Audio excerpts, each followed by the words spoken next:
प्रेम से बोलिए सियावर रामचंद्र की जय। प्यारे भक्तों, आज आप सभी श्रवण करेंगे पौष मास कथा अध्याय 7। इस अध्याय में आप सभी श्रवण करेंगे सती अहिल्या का उद्धार की कथा। आपसे हमारी निवेदन है कि कथा को पूरा अवश्य श्रवण करें। अगर कथा अच्छी लगे तो दूसरे भक्तों के पास भी शेयर करें। एक दिन गुरु विश्वामित्र ने राम लक्ष्मण को बताया कि जनकपुरी में धनुष यज्ञ हो रहा है। जनकपुरी के राजा जनक की पुत्री सीता का स्वयंवर है और स्वयंवर में दूर दूर तक के राज्यों से अनेक राजा महाराजा आएंगे। इस स्वयंवर की शर्त बड़ी रोचक थी। भगवान शिव का धनुष राजा जनक के महल में रखा था, जिसे उठा पाना अत्यंत कठिन था। एक दिन सीता ने उसे यूं ही उठाकर इधर से उधर रख दिया। अतः राजा जनक ने स्वयंवर की शर्त के रूप में यह शर्त रखी कि जो भी राजा उस धनुष की डोरी चढ़ा देगा वही सीता का वरण करेगा। गुरु विश्वामित्र की बात सुनकर दोनों भाई के नेत्र मिले और कुछ संकेत। फिर राम ने ऐसे सतर्ष धनुष यज्ञ को देखते ही जिज्ञासा प्रकट की। मुनि विश्वामित्र भी अंतर्यामी थे। तीनों कालों का उन्हें ज्ञान था। प्रभु श्री राम की इस मनुज लीला में उन्हें आनंद आ रहा था। सर्वेश्वर का यह मनुज व्यवहार उनके मन को पुलकित कर रहा था। विश्वामित्र दोनों भाइयों को लेकर जनकपुरी की ओर चल दिए। वनवासी उन्हें सजल नेत्रों से विदा कर रहे थे। गुरु माताएं उन्हें ऐसे दुलारती थी मानो गाय अपने बछड़े को दुलार रही हो। थोड़े ही दिनों की ऐसी प्रगाढ़ प्रीति ही तो है जो भगवान को भक्तों के बस में करती है। विश्वामित्र उन्हें प्राचीन कथाएं सुनाते हुए यात्रा कर रहे थे। वे उन्हें रघुकुल की अमर और श्रेष्ठ कृति से परिचित करा रहे थे। मार्ग में पड़ने वाले आश्रमों से परिचित कराते थे और कहीं कहीं विश्राम भी कर लेते थे। लक्ष्मण को कौतूहलता होती जैसे संत मुनि उनके आने के विषय में पूर्व निश्चिंत थे। जहाँ राम ठहरते वहाँ आश्रम मानो धर्म केंद्र बन जाता। इसी प्रकार यात्रा करते हुए विश्वामित्र उन्हें ऋषि गौतम के प्राचीन आश्रम में ले गए। संध्या का समय था, अतः रात्रि विश्राम के लिए यह उपयुक्त स्थान था। महर्षि गौतम का आश्रम और वहां उपस्थित संत जन भी जैसे उनकी प्रतीक्षा कर रहे थे। मुनि विश्वामित्र ने बताया कि मुनि गौतम अपने शिष्यों को प्रभु के वहां आगमन की तिथि, समय और मुहूर्त बताकर ही गोलोक गए थे। राम ने आश्रम के एक कोने में एक स्त्री आकृति की शिला देखी। प्राय परस्तर मूर्ति ऊर्ध्वाधर होती है, परंतु वह तो भूमि पर इस स्थिति में पड़ी थी जैसे किसी से विनय करती हुई हाथों से अपना मुख छुपा रही हो। उसके घुटने जमीन पर लगे थे, सिर नत था और केश विन्यास अस्त व्यस्त था। वह एकदम सजीव लगती थी। जिसने भी उसे बनाया वह महान शिल्पी होगा। राम ने मुनि से उस शिल्पी की प्रशंसा करते हुए मूर्ति की भी प्रशंसा की। मुनि पुलकित है कि राम सब जानते हैं, लेकिन बालकों जैसी जिज्ञासा दिखा रहे हैं। वे अपने आगमन का उद्देश्य जानते हैं, परंतु फिर भी पूछ रहे हैं। विश्वामित्र ने बताया कि वह पत्थर की तराशी हुई मूर्ति नहीं, अपितु सती अहिल्या है, गौतम मुनि की पत्नी। पति के श्राप से वह इस स्थिति में शीला के रूप में बदल गई थी। राम ने सुनकर जिज्ञासा प्रकट की कि मुनि, गौतम ने अपनी पत्नी को श्राप क्यों दिया? तब मुनि विश्वामित्र ने उस कथा को विस्तार से बताया कि यह एक निरपराधी स्त्री की करुण कथा है। अहिल्या परमपिता ब्रह्मा की मानस पुत्री थी, जिसे ब्रह्मा जी ने ब्रह्मांड की अपूर्व सुंदरी के रूप में मन से उत्पन्न किया था। वह इतनी अद्वितीय सुंदरी थी कि जो भी उसे देखता मोहित हो जाता। सभी देवता उसे प्राप्त करने की इच्छा रखते थे। देवराज इंद्र तो अहिल्या पर ऐसे आसक्त थे कि नित्य प्रति ब्रह्मलोक जाकर उसके सौंदर्य को देखते और ब्रह्मा जी से उसके साथ विवाह करने की याचना करते। ब्रह्मा जी असमंजस में थे कि किसे अहिल्या का हाथ सौंपा जाए, क्योंकि सभी देवता उन्हें समान रूप से प्रिय थे। ब्रह्मा जी के अपने मानस पुत्र नारद से वैचारिक मतभेद रहते थे, क्योंकि नारद जी ने उनकी अवज्ञा की थी। परंतु इस विषय में नारद जी का परामर्श अनुकूल लगा और उन्होंने अहिल्या के स्वयंवर को घोषणा कर दी।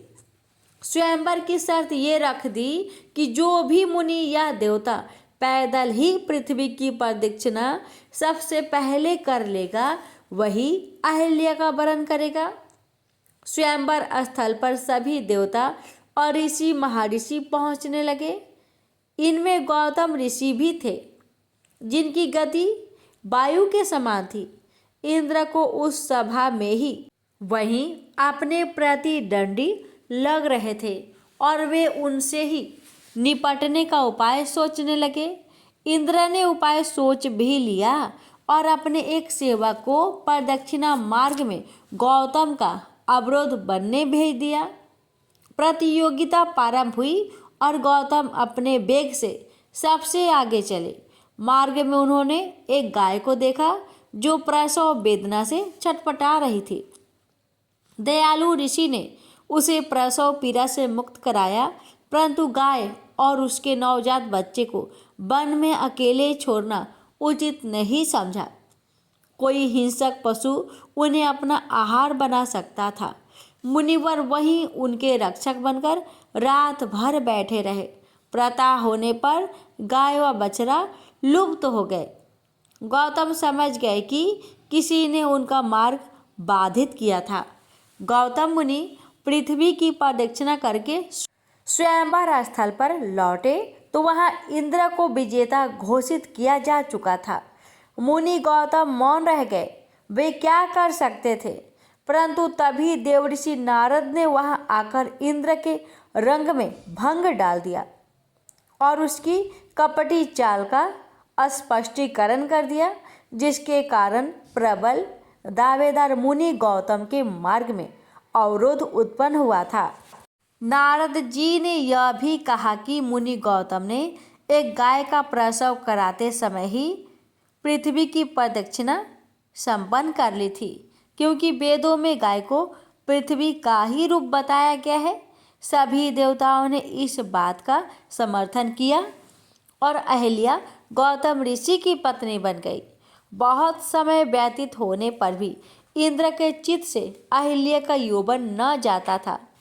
काम अग्नि में जलते इंद्र ने चंद्रमा के साथ मिलकर छल से अपनी वासना पूर्ति की।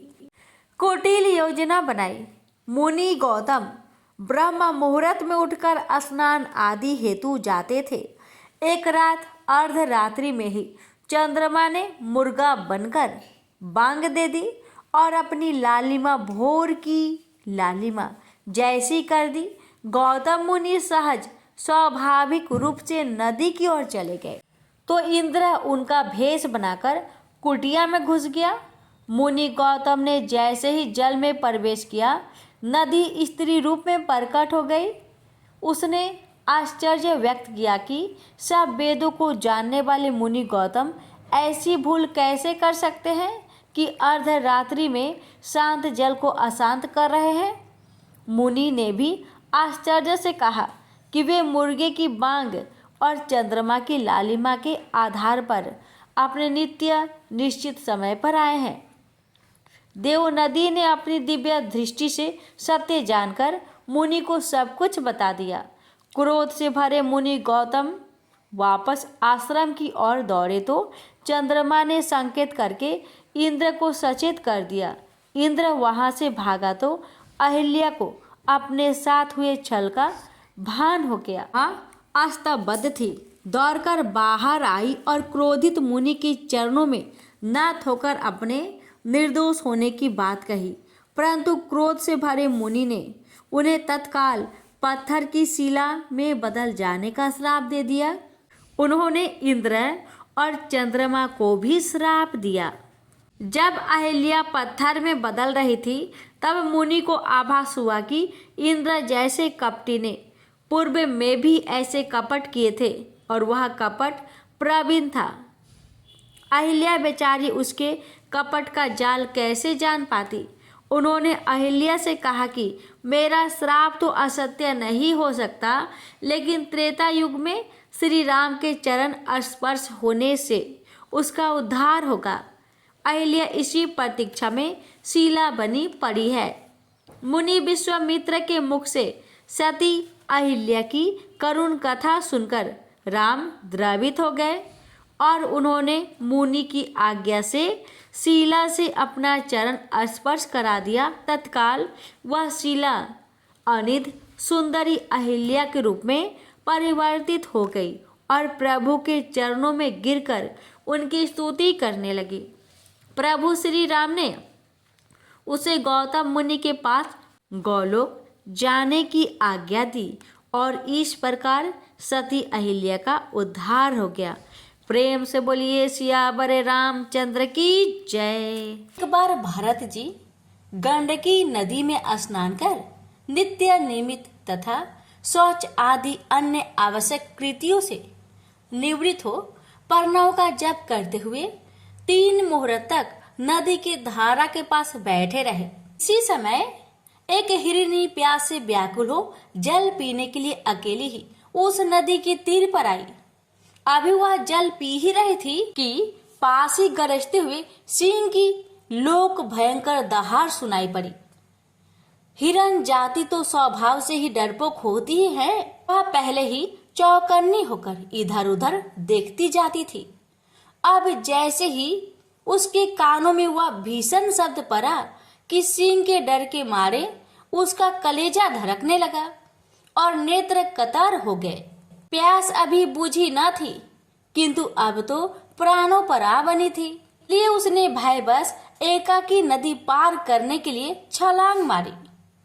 उसके पेट में गर्भ था, अतः उछलते समय अत्यंत भय के कारण उसका गर्भ अपने स्थान से हटकर योनि द्वार से निकलकर नदी के प्रवाह में गिर गया। वह कृष्ण मृग पत्नी अकस्मात गर्भ के गिर जाने, लंबी छलांग मारने तथा सिंह से डरी होने के कारण बहुत पीड़ित हो गई थी। अब अपने झुंड से भी उसका बिछोह हो गया, इसलिए वह किसी गुफा में जा पड़ी और वहीं मर गई। राजश्री भरत ने देखा कि बेचारा हिरनी का बच्चा अपने बंधुओं से बिछड़कर नदी के प्रवाह में बह रहा है। उसे उस पर दया आ गई। वे आत्मीय के समान उस मात्रहीन बच्चे को अपने आश्रम पर ले आए। उस मृग छौने के प्रति भारत जी का ममता उत्तरोत्तर बढ़ती ही गई।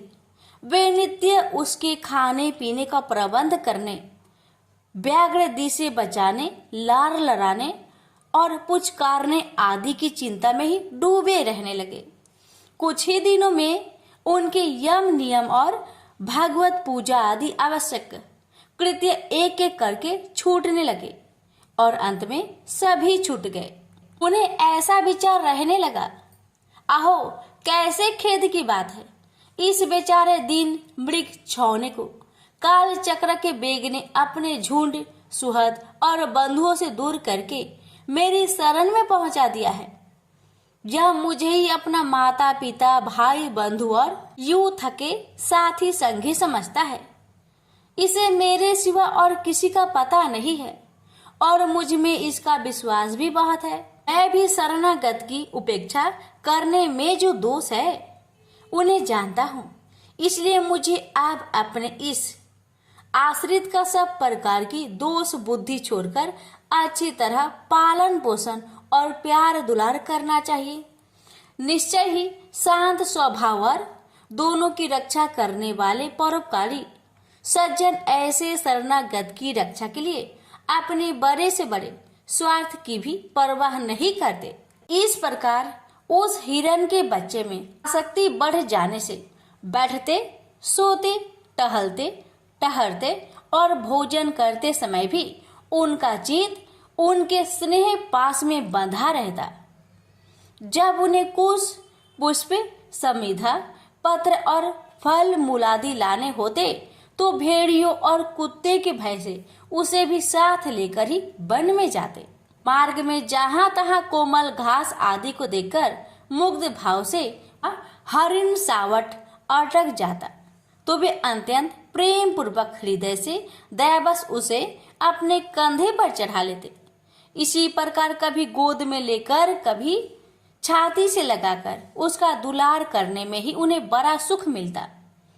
नित्य निमित्त कर्मों को करते समय भी राजेश्वर भरत बीच बीच में ओट उठकर उस मृग बालक को देखते और जब उस पर उनकी दृष्टि पड़ती भी उनकी चित्त को शांति मिलती। उस समय उसके लिए मंगल कामना करते हुए वे कहने लगते, बेटा तेरा सर्वत्र कल्याण हो। कभी यदि वह दिखाई ना देता तो जिसका धन लुट गया हो उस दिन मनुष्य के समान उनका चित्त अत्यंत उद्गन हो जाता और फिर वे उस हरिण के बच्चे के विरह से व्याकुल एवं संतप्त हो करुणावश अत्यंत उत्कंठित एवं मोहविष्ट हो जाते तथा शोक मगन होकर इस प्रकार कहने लगते, कहो कहा जाए वह मात्रहीन दीन मृग शावक दुष्ट बहेलियों के सी बुद्धि वाले मुझ पुण्यहीन अनार्य का विश्वास करके और मुझे अपना मानकर मेरे किए हुए अपराधों को सत्पुरुषों के समान भूलकर फिर लौट आएगा। क्या मैं उसे फिर इस आश्रम के उपवन में भगवान की कृपा से सुरक्षित रखकर निर्विघ्न हरे हरे दुबे चरते देखूंगा? ऐसा ना हो तो कि कोई भेड़िया कुत्ता गोल बांधकर विचरने वाले शुकर आदि अथवा अकेले घूमने वाले व्याघ आदि ही उसे खा जाए। अरे संपूर्ण जगत की कुशल के लिए प्रकट होने वाले वेद तरीय रूप भगवान सूर्य अस्त होना चाहते हैं, किंतु अभी तक वह मृगी के धरोहर लौटकर नहीं आई। क्या वह हरिण राजकुमार मुझ पुण्यहीन के पास आकर अपनी भांति भांति के किसाव कोचित मनोहर एवं दर्शनीय किराओं से अपने स्वजनों का शोक दूर करते हुए मुझे आनंदित करेगा? अहो, जब कभी भी मैं नए कोप से खेल में झूम मूठ समाधि के बहाने आंखें मूंद कर बैठ जाता, तब वह चकित चित्त से मेरे पास आकर जल बिंदु के समान कोमल और नन्हे नन्हे सिंघों की नोक से किस प्रकार मेरे अंगों को खुजलाने लगता था। मैं कभी कुशों पर हवन सामग्री रख देता और वह उन्हें दांतों से खींचकर अपवित्र कर देता, तो मेरे डांटने पर वह अत्यंत भयभीत होकर उसी समय सारी उछल कूद छोड़ देता और ऋषि कुमार के समान अपनी समस्त इंद्रियों को रोककर चुपचाप बैठ जाता था। फिर पृथ्वी पर मृग शावक के खूर के चिन्ह देखकर कहने लगते, अहो, इस तपस्विनी धरती ने ऐसा कौन सा तप किया है जो उस अति विनीत कृष्ण सार किशोर के छोटे छोटे सुंदर सुखकारी और सुकोमल खूरों वाले चरणों के चिन्हों से मुझे, जो मैं अपना मृग धन लूट जाने से अत्यंत व्याकुल और दीन हो रहा हूँ, उस द्रव की प्राप्ति का मार्ग दिखा रही है और स्वयं अपने शरीर को भी स्वतंत्र और पद चिन्हों से विभूषित कर स्वर्ग और आप वर्ग के इच्छुक दीजों के लिए यज्ञ स्थल बना रही है। चंद्रमा में मृग का सा श्याम चिन्ह देख उसे अपना ही मृग मानकर कहने लगते, अहो, जिसकी माता सिंह के भय से मर गई थी, आज वही मृग शिशु अपने आश्रम से बिछुड़ गया है। अतः उसे अनाथ देखकर क्या ये दीन वत्सल भगवान नक्षत्रनाथ दयावश उसकी रक्षा कर रहे हैं? फिर उसकी शीतल किरणों से आह्लादित होकर कहने लगते, अथवा अपने पुत्रों के वियोग रूप दवा नल की विषम ज्वाला से हृदय कमल दग्ध हो जाने के कारण मैंने एक मृग बालक का सहारा लिया था। अब उसके चले जाने से फिर मेरा हृदय जलने लगा है। इसलिए ये अपनी शीतल, शांत, स्नेहपूर्ण और बदन सलील रूपा अमृतमयी किरणों से मुझे शांत कर रहे हैं। राजन, इस प्रकार जिनका पूरा होना सर्वथा असंभव था, उन विविध मनोरथों से भरत का चित्त व्याकुल रहने लगा। अपने मृग शावक के रूप में प्रतीत होने वाले प्रावर्धक कर्म के कारण तपस्वी भरत जी भगवदाराधन रूप कर्म एवं योग अनुष्ठानों से च्युत हो गए। नहीं तो जिन्होंने मोक्ष मार्ग में साक्षात विघ्न रूप समझकर अपने ही हृदय से उत्पन्न दुष्तज्य पुत्र आदि की भी त्याग दिया था, उन्हीं की अन्य जातीय हिरणी शिशु में ऐसी आसक्ति कैसे हो सकती थी? इस प्रकार राजश्री भारत विघ्नों के वशीभूत होकर योग साधन से भ्रष्ट हो गए और उस मृग छौने के पालन पोषण और लार प्यार में ही लगे रहकर आत्मा स्वरूप को भूल गए। इसी समय जिसका टलना अत्यंत कठिन है, वह प्रबल वेगशाली कराल काल चूहे के बिल में जैसे सर्प घुस आए, उसी प्रकार उनके सिर पर चढ़ आया। उस समय भी वह हरिण शावक उनके पास बैठा पुत्र के समान शोकातुर हो रहा था। वे उसे इस स्थिति में देख रहे थे और उनका चित्त उसी में लगा रहता था। इस प्रकार की आसक्ति में ही मृग के साथ उनका शरीर भी टूट गया। तदंतर उन्हें अंतकाल की भावनाओं के अनुसार अन्य साधारण पुरुषों के समान मृग शरीर ही मिला, किंतु उनकी साधना पूरी थी। इससे उनकी पूर्व जन्म की स्मृति नष्ट नहीं हुई। उस योनि में भी पूर्व जन्म की भगवत राधन के प्रभाव से अपने मृग रूप होने का कारण जानकर वे अत्यंत पश्चाताप करते हुए कहने लगे, अहो, बड़े खेद की बात है, मैं संयमशील महाअनुभावों मार्ग से पतित हो गया। मैंने तो धैर्य पूर्वक सर्व प्रकार की आसक्ति छोड़कर एकांत और पवित्र वन का आश्रय लिया था। वहां रहकर जिस चित्त को मैंने सर्वभूत आत्मा श्री वासुदेव में निरंतर उन्हीं के गुणों का श्रवण, मनन और संकीर्तन करके तथा प्रत्येक पल को उन्हीं की आराधना और स्मरण आदि से सफल करके स्थिर भाव से पूर्णतया लगा दिया था, मुझ अज्ञान का वही मन अकस्मात एक नन्हे से हरिण शिशु के पीछे अपने लक्ष्य के च्युत हो गया। इस प्रकार मृग बने हुए राजश्री भरत के हृदय में जो वैराग्य भावना जागृत हुई, उसे छिपाए रखकर उन्होंने अपनी माता मृग को त्याग दिया और अपनी जन्मभूमि कालंजर पर्वत से वे फिर शांत स्वभाव मुनियों के प्रिय उसी सालग्राम तीर्थ में, जो भगवान का क्षेत्र है, पुलस्त्य और पुलह ऋषि के आश्रम पर चले आए। वहां रहकर भी वे काल की ही प्रतीक्षा करने लगे। आसक्ति से उन्हें बड़ा भय लगने लगा था। बस अकेले रहकर वे सूखे पत्ते, घास और झाड़ियों द्वारा निर्वाह करते मृग योनियों की प्राप्ति कराने वाले प्रबंध के क्षय की बाट देखते रहते। अंत में उन्होंने अपना शरीर का आधा भाग गंडकी के जल में डुबोए रखकर उस मृग शरीर को छोड़ दिया। प्रेम से बोलिए जय श्री कृष्ण।